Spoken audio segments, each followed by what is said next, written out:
अमरावती जिले के बहिरम में आयोजित होने वाली बहिरम बाबा की यात्रा विदर्भ की सबसे लंबी चलने वाली यात्रा है। 1.25 महीने तक चलने वाली इस यात्रा में श्रद्धालुओं और पर्यटकों की भारी भीड़ उमड़ रही है। खास बात तो ये रही कि इस बार यहाँ मिट्टी की हांडी में पकने वाले मटन का स्वाद चखने के लिए भी शौकीन बड़ी संख्या में पहुंच रहे हैं। बहिरम यात्रा के दौरान मिट्टी की हांडी एक प्रमुख आकर्षण है। यहाँ मिट्टी की हांडी में मटन पकाने की परंपरा कई वर्षों से चली आ रही है। इस हांडी में तैयार किया गया लजीज और मसालेदार मटन खाने के लिए लोग दूर दूर से आते हैं। इतना ही नहीं बल्कि आने वाले श्रद्धालु और पर्यटक मिट्टी की हांडी खरीदकर अपने घर भी ले जाते हैं ताकि साल भर इसका उपयोग कर सके। यात्रा में श्रद्धालु विशेष तौर पर जमीन पर बैठकर मटन के साथ पारंपरिक खाने का आनंद लेते हैं। समय के साथ इस यात्रा का स्वरूप बदल रहा है, लेकिन यहाँ मिलने वाले खाने का स्वाद अभी भी पहले जैसा ही है। इसीलिए ये यात्रा न केवल धार्मिक आस्था का केंद्र है, बल्कि विदर्भ की संस्कृति और परंपरा की झलक भी पेश करती है। तर ते ग्राहकांचा आणि लोकांचा प्रसिद्ध असं झाला की आमचे भैरम बाबा जे होते पहिले आधी ते मारुती बा होते.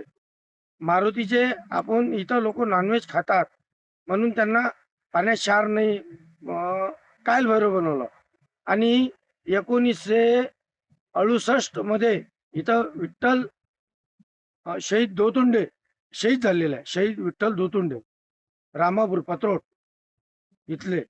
त्यावेळेस अंग्रेजाचा काळ होता, तेव्हापासून हे खानदानी प्रथा होती की एक बा आपण तेव्हा गावात लोक जुळत नव्हते म्हणून कुठं भेटतील. तर बहिरमच्या यात्रेत पहिले आधी तमाशे होते.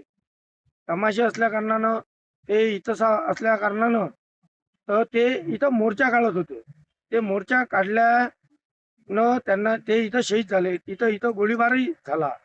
इथले बहिरम बाबाची यात्रा ही महाराष्ट्रातील सगळ्यात मोठी यात्रा आहे आणि विदर्भातील म्हटलं तरी चालेल.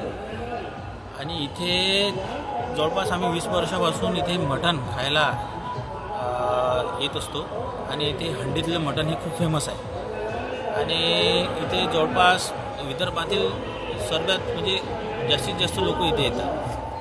आम्ही खास बहिरमच्या यात्रेमध्ये मटण रोडगा हंडी खायसाठी आलेलो आहे आणि आमचे जावई आहे तिथं ठाणेदार म्हणून, त्यांनी आम्हाला खास इथं बोलवलं आहे. आणि या यात्रेचं वैशिष्ट्य म्हणजे सपोज MP बॉर्डरवरचं गाव आहे, खूप छान लोकेशन आहे इथं आणि म्हणजे खूप मस्त वाटत आहे सर. आम्ही मटण रोडगा जेवलो, भरपूर मजा आली, यात्रा वगैरे फिरलो, खूप छान लोक इथं, चांगलं म्हणजे एकदम मस्त वातावरण आहे.